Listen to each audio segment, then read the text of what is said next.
assez en retrait, en disant nous, d'abord ce 0,9% aux États-Unis depuis les années 60. Fondamentalement, ce sont des raisons économiques. Le premier OGM, en fait, c'est une bactérie génétiquement modifiée dans laquelle on avait introduit des gènes de grenouilles. C'est 1973, et c'est le moment, si vous voulez, où la biologie moléculaire, qui était une science plutôt fondamentale, plutôt académique, rentre dans un nouvel univers d'application. Assez rapidement, ces nouvelles bactéries génétiquement modifiées, les constructions qui sont utilisées pour les faire sont brevetées, donnent lieu à des créations de start-up, donnent lieu à des espoirs de fabrication de médicaments qui seraient produits à échelle industrielle dans des cuves de fermentation dans lesquelles des bactéries produiraient ces protéines comme l'insuline, etc. C'est le moment où la biologie, qui était une discipline plutôt académique, devient un enjeu industriel, devient un enjeu de brevet, devient un enjeu de controverse aussi, puisqu'il commence à y avoir des craintes sur les risques potentiels que peuvent poser ces nouveaux organismes. Dès le départ, les scientifiques qui ont mis au point l'ingénierie génétique, le fait de couper et coller des fragments d'ADN, se sont interrogés sur les conséquences de ce qu'ils allaient faire. Ça, c'est une première dans l'histoire des sciences. Jusque-là, on ne s'interrogeait pas sur les conséquences. Ce qui est intéressant, c'est que ce sont des chercheurs en biologie moléculaire eux-mêmes qui, au nom de leur sentiment de responsabilité sociale, ont lancé un cri d'alarme. Paul Berg, qui était un de ces pionniers de recherche sur le génie génétique, et une dizaine d'autres chercheurs, dont Watson, le découvreur de la double hélice de l'ADN, ont publié un article dans Nature qui lançait un appel à un moratoire. En disant que tant qu'on ne se sera pas réunis, qu'on n'aura pas défini un certain nombre de règles de sécurité sur l'utilisation de ces nouveaux objets vivants, il valait mieux arrêter les recherches pendant un certain temps. L'article est publié. 6 mois plus tard, en février 1975, il y a une grande conférence qui se tient à Asilomar en Californie, qui décide un certain nombre de règles. On va avoir d'énormes controverses aux États-Unis. Il va y avoir des conseils municipaux de différentes villes universitaires qui vont débattre pour savoir si les universités ont le droit ou pas de mener des recherches pour fabriquer ces OGM en laboratoire. Il va y avoir beaucoup de débats parlementaires. Al Gore était un de ceux qui ont réfléchi dans un sens de précaution par rapport à ces premiers organismes génétiquement modifiés. Et alors ce qui est intéressant, c'est qu'aux États-Unis, à cette époque, la controverse est beaucoup plus importante que ce qui se passe en France. La deuxième période débute au moment de la mise au point de la première plante transgénique, donc un tabac, au milieu des années 80. Et donc à la mise en place des dispositifs réglementaires en Europe pour gérer cette innovation. En France, c'est à ce moment-là qu'on a créé la commission du génie biomoléculaire. Et ce qui m'a frappé à l'époque, c'est que autant aux États-Unis, le développement des biotechnologies pour les plantes et le débat autour de l'expérimentation au champ avait été finalement assez approfondi, avec une contestation. En France en particulier, mais en Europe en général, on a mis en place un dispositif réglementaire qui au départ, donc au milieu des années 80, ne posait pas de problème particulier. De 75 à 92, voire 96, il y a quasiment plus de controverses, plus de reprises médiatiques des interrogations sur les risques des OGM. Donc ça c'est intéressant parce que justement on ne peut pas dire que c'est la France ou la société française qui serait frileuse, qui aurait plus peur des OGM, etc. Puisque là on a une situation où c'est l'inverse, c'est la société américaine dans laquelle il y a le plus de controverses, le plus d'appels à la précaution, et au contraire une société française où le problème reste enclavé entre quelques experts et où il y a peu de contestations. Et en fait, c'est au milieu des années 90, quand les premières mises sur le marché sont intervenues aux États-Unis, 1994 pour la tomate, 1995, je crois, pour le soja, ou 1996, et que ces produits, notamment le soja, a commencé à être exportés en Europe. Et là, il y a eu réellement, et brutalement, si j'ose dire, irruption des OGM dans le débat public. Alors que, jusqu'alors, le débat était confiné à une sphère scientifique, industrielle et politique. En 1990, on a une première directive qui constitue une grande révolution juridique dans l'histoire du droit des techniques parce que on oblige les industriels à demander une autorisation de mise sur le marché avant de produire un OGM et de le commercialiser dans l'ensemble de l'environnement. Alors ça, c'est une première à nouveau parce que on n'a jamais jusque-là imposé une telle charge à des industriels alors que les OGM n'ont jamais produit le moindre dommage. De toute façon, à ce moment-là, ils ne sont pas vraiment sortis, enfin, ils ne sont pas sur le marché. Ils sont déjà un peu dans les champs, mais ils ne sont pas sur le marché. Dans l'histoire de la controverse sur les OGM, le premier point qui me semble tout à fait important de retenir, c'est que à la fin des années 80, les États-Unis et l'Europe ont fait des choix radicalement différents. Pour les États-Unis, et c'est une décision qui est une décision politique de la Maison-Blanche, les OGM s'inscrivent dans la continuité de nos rapports avec les plantes. Donc il n'y avait pas lieu de définir un cadre juridique nouveau et spécifique. Par contre, en Europe, en 1990, on a édicté une directive, enfin 2 directives en réalité, et ces directives créent un statut juridique nouveau pour les OGM. Donc, aux États-Unis, on peut dire que les OGM n'existent pas. Et d'ailleurs, les Américains utilisent assez peu l'expression OGM, ils parlent de plantes produites par les nouvelles biotechnologies, alors qu'en Europe, du fait de ces directives qui ont été traduites dans les différents droits nationaux, eh bien, on a un statut qui est tout à fait spécifique, avec des commissions d'analyse qui sont spécifiques, alors qu'aux États-Unis, l'analyse des OGM est menée par les agences traditionnelles pour l'environnement, pour l'alimentaire ou pour les applications agricoles. Et ça, c'est quelque chose qui est très important parce que ça détermine un peu la suite. Et les premières autorisations de mise sur le marché commencent à être délivrées au moment où, fin 96, les premiers OGM des récoltes américaines arrivent au port de Rotterdam. Et alors là, tout d'un coup, c'est assez difficile à comprendre. Un certain nombre de gens réalisent que ces choses dont ils entendaient parler de manière très abstraite arrivent sur le territoire européen. Ce sont les premières récoltes qui vont être données en fait à des animaux pour les nourrir. Ce sont des sojas et des maïs transgéniques.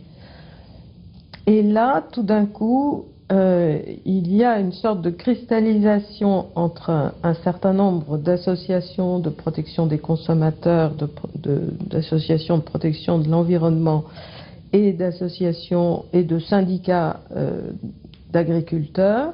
C'est là en même temps que commencent les premières destructions d'OGM, très rapidement après. C'est là que le gouvernement français, début 97, décide de suspendre une autorisation de plantation d'un maïs transgénique. Donc c'est là que la crise se noue. Et en 96, il faut se rappeler que c'était le moment où il y a eu l'éclatement de l'affaire de la vache folle, et donc une inquiétude soudaine pour tout ce qui touchait aux enjeux alimentaires. Et c'est en 96 que le mouvement de contestation s'est amorcé, alors même que, quand on regarde les choses d'un peu plus loin, ça faisait déjà 10 ans qu'on avait une commission de génie biomoléculaire et une procédure spécifique d'examen OGM par OGM avant de les autoriser, qu'on avait depuis 1990 des directives européennes qui, anticipant sur les exigences du principe de précaution, avaient pris des précautions particulières en termes de procédure pour autoriser la dissémination de ces OGM en plein champ. Donc on pourrait se dire, c'était la première fois où on avait vraiment pris des choses à l'avance pour éviter les risques, pour les gérer au mieux, Et c'est là que finalement il y a eu la contestation la plus forte. Et pour moi c'est effectivement paradoxal si on ne va pas un peu plus à fond, je dirais, dans la compréhension de ce qui a permis l'émergence de cette contestation. L'effet de contamination avec l'affaire de la vache folle était le premier élément. Et le deuxième élément, c'était qu'il y avait des changements économiques importants. On avait vu les grands groupes de la chimie vouloir se reconvertir dans les sciences du vivant, racheter des boîtes de biotechnologie, racheter des semenciers pour investir dans cette nouvelle source de profit et d'activité pour eux qui était, à leurs yeux, la biotechnologie. Et ça a changé le rapport du monde paysan à leurs fournisseurs économiques. Jusqu'alors, il y avait un rapport à peu près équilibré en termes de taille, de rapport de force. Donc la grande affaire, et c'est pour ça que c'est José Bové qui en a été le porte-parole médiatique, c'est la transformation économique dans le monde agricole et dans le rapport entre l'industrie qui apporte les intrants et puis les exploitants agricoles eux-mêmes. Ce qui caractérise l'évolution de la controverse en France depuis la fin des années 90, c'est le fait que l'on est passé d'une critique qui portait sur les produits et leur utilisation vers une critique de la recherche et des modèles de production agricole. Et le symbole en est en fait la désignation des essais comme le lieu d'affrontement entre les différents protagonistes.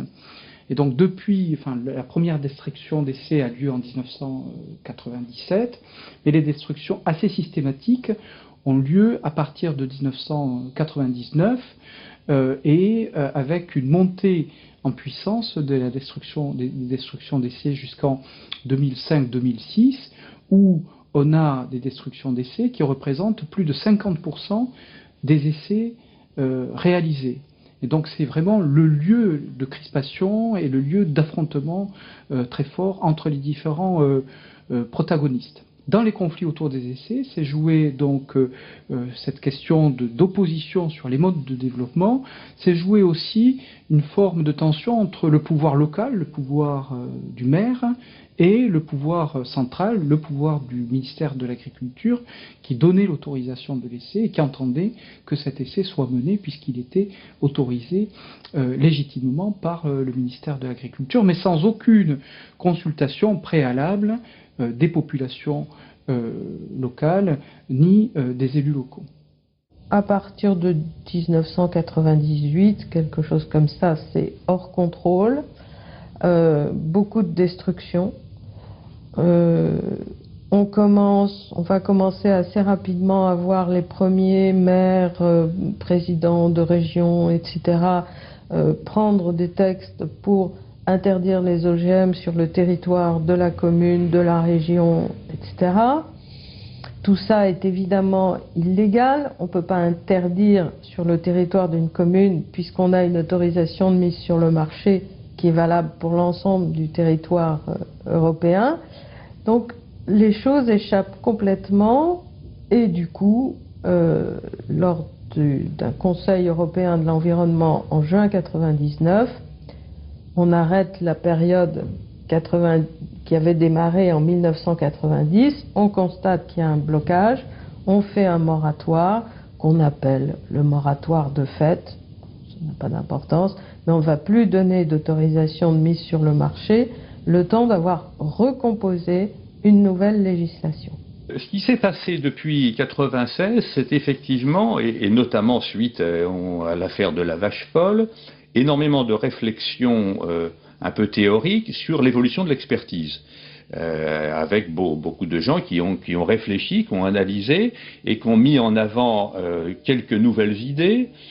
Par exemple, le fait d'avoir deux cercles d'expertise avec d'un côté un cercle, disons, de scientifiques et de l'autre un cercle de représentants de la société civile, et ces deux cercles étant associés d'une manière ou d'une autre dans le processus d'expertise.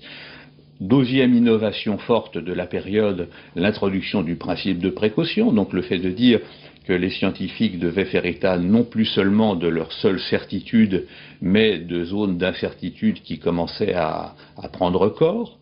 Et puis troisième débat, fallait-il évaluer uniquement les risques sanitaires et environnementaux, ou fallait-il prendre en compte d'autres aspects, soit des bénéfices, soit d'autres risques, ou en tout cas d'autres modifications éventuelles au niveau de la société. Donc c'est constitué au cours de ces 10 ans toute une série de réflexions sur la nouvelle expertise citoyenne, disons. Pour illustrer le fait que l'évaluation des OGM dépend largement du contexte socio-économique dans lequel on se situe, il suffit d'observer la réaction du monde agricole et du monde paysan par rapport à cette technologie. Donc une frange des agriculteurs plutôt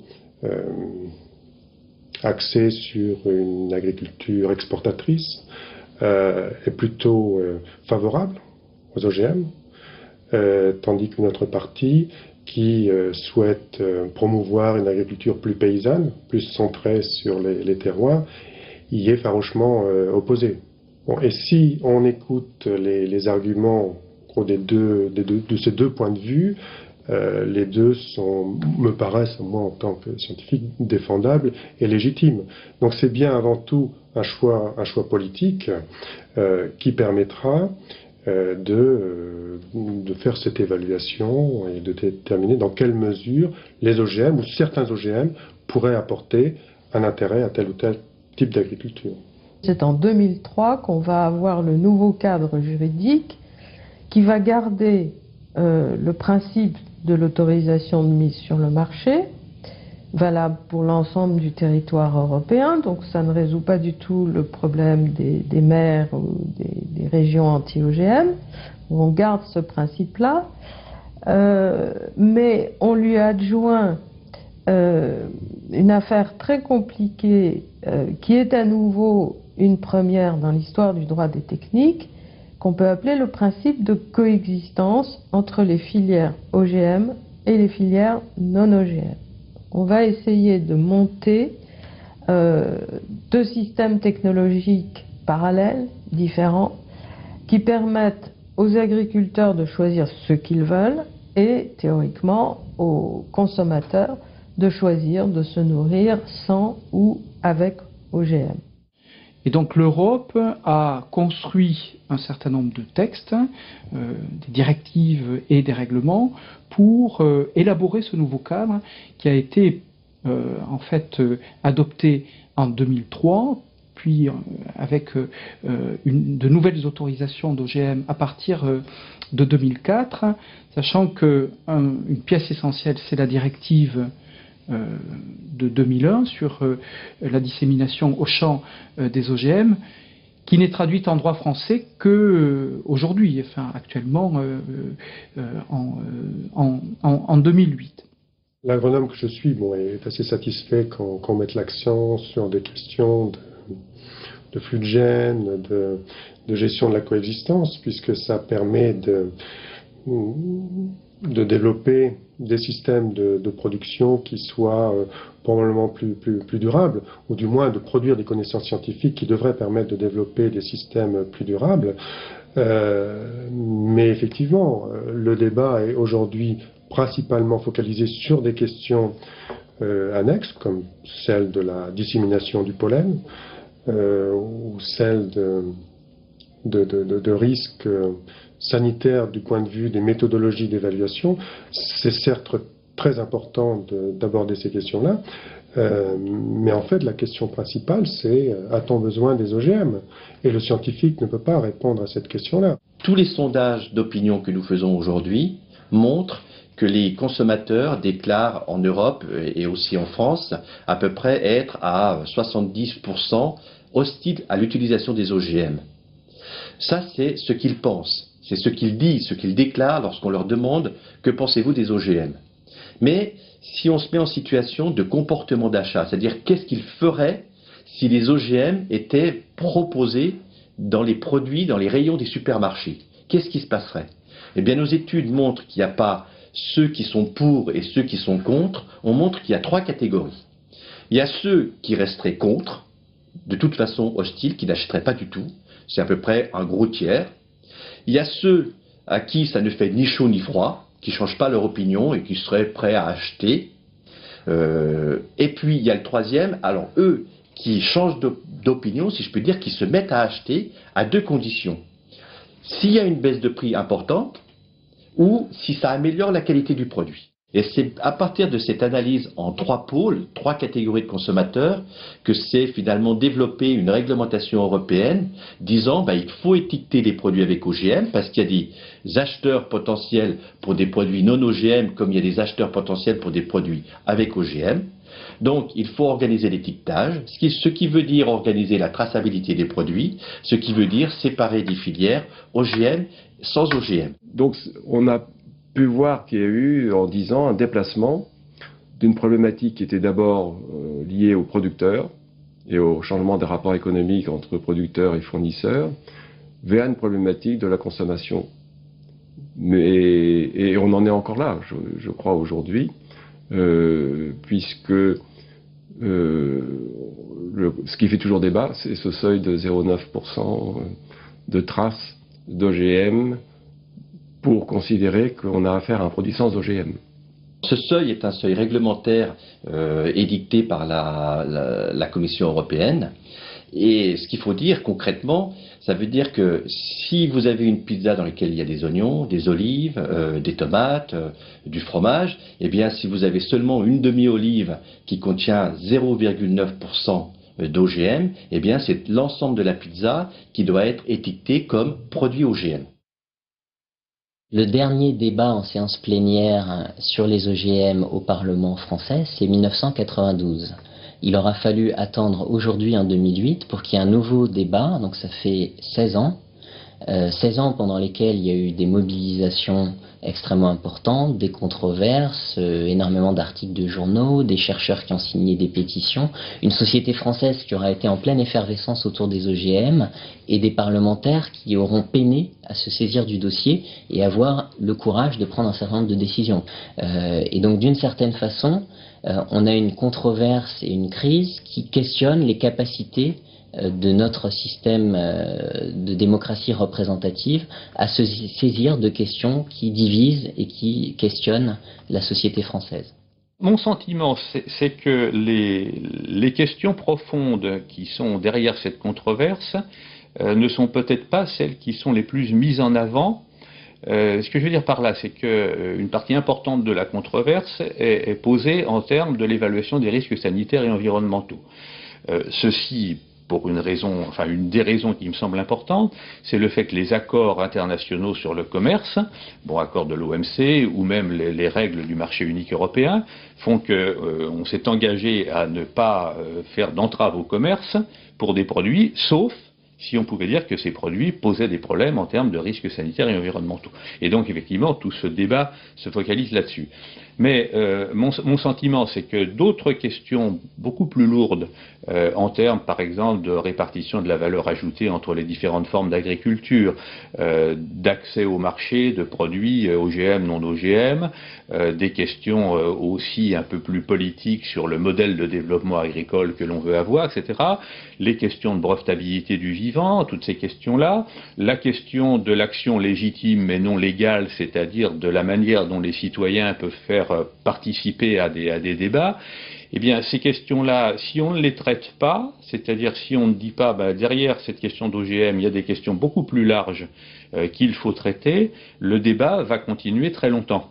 Parce que je pense que scientifiquement, on peut alimenter 40 ans de débat sur les risques sanitaires et environnementaux, autrement dit, la capacité des scientifiques à rajouter sans cesse un élément pour qu'effectivement on n'ait jamais le mot de la fin sur la première partie, c'est-à-dire est-ce qu'il y a ou non des risques sanitaires ou environnementaux, je ne détaille pas, mais je pense qu'on peut le faire durer très longtemps. Et donc si on ne s'attaque pas au fait que toute une partie des gens voudraient parler d'autre chose, eh bien le débat va rester longtemps présent, avec le risque effectivement que pendant ce temps-là, les OGM deviennent une réalité sous-jacente de la quasi-totalité de l'alimentation animale, non seulement européenne mais mondiale, ce qui n'est pas sain si on ne le met pas sur la table comme un débat réel.